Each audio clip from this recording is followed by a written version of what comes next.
Now, to be able to take our pieces and actually make something of them, there's a couple steps. The first one is to create a drawing. So the drawing allows me to have a paper copy of what everything looks like, and that's what I'm going to do. So I've got my tab manager open over here. First thing I'm going to do is just rename my assembly, and I'm using the same naming convention. So 4152, my project IN, that's my intro project.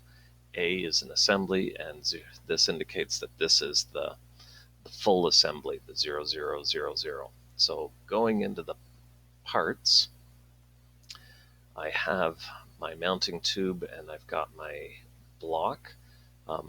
One thing I'm going to quickly just do is change my appearance back to solid so that it's opaque.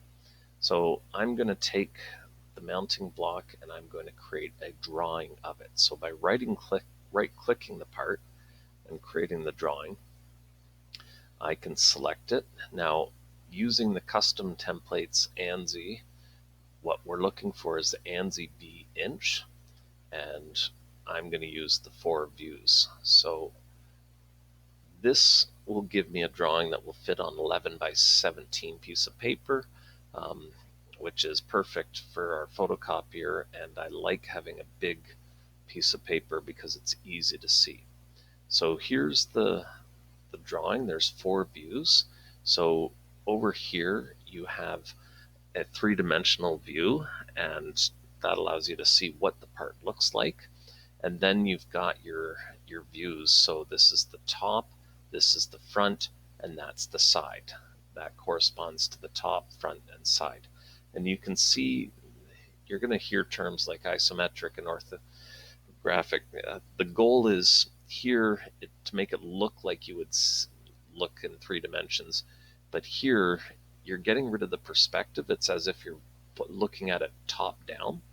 So that's kind of the purpose of the view. So right now I'm going to take my title, I'm going to edit the note, and what I'm going to do is take this and add the name. So it's the mounting block, and then right below the mounting block note or name, I'm going to right click, edit note, and this one is going to be the part number. Whoops. I'm trying to get rid of those dashes. There we go.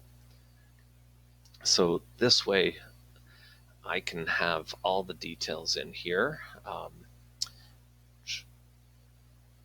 And there's a bunch of different odd items here. The material, the finish, all of those kinds of things. So the material, I'm actually going to use Delrin to make this. There's a bunch of different options that we'll actually talk about in class. And the goal is to provide lots of detail. So the other thing is there's my dimension tool. So I'm going to take the dimension tool and I'm going to click on these 2 lines. So the goal is for people to be able to get what are the dimensions of this part. So I can see that it's 0.75 inches wide, it's 1 inch deep, and then with the face,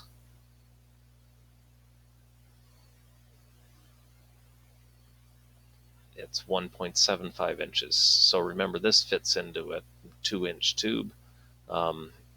So that's why you've got those dimensions. Now, some of these things I've already got that measurement. I really don't need to include it, but I'd like to provide as much detail as possible. And you can see when I hit different things. So the corners, I can see the radius that I've set the corners. The hole, I can see the diameter of the hole. I can see for the hole how far it is from the edge, and I can see how far it is from the top, and I can do the same thing with here. The idea is provide as much detail as you possibly can, so that way people know how to create the part from scratch. The other thing is that you can print it from the menu. As I mentioned, the photocopiers at the school allow us to print it. I would also include a note, so maybe I want to have the quantity, um, how many am I going to make of these, and just any specific details that I need to make sure that the part is made properly. The other thing is that I can also do drawings of assemblies. So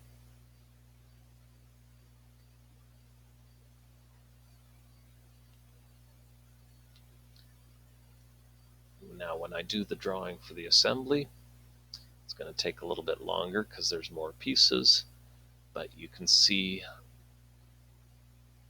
all the different parts. And what you can do is you can add things like callouts. So if I'm going to have this part right there,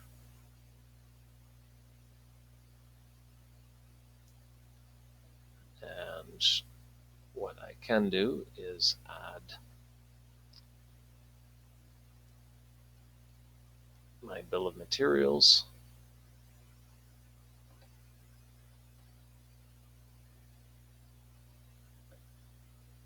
And that way the parts, so there's the 1x2 tubing, and depending on what I've selected, it will tell me what part it is. So if I click the call out for this piece right here, that's part 3. And you can see on my thing, oh, that's a hex head machine screw. So it's a way that I can document things so that people can easily know how to put it together. Obviously, I'd make my title and all the other details as well. So a drawing for a part allows you to recreate the part. A drawing for assembly shows you where everything goes. So that's kind of the goal for those.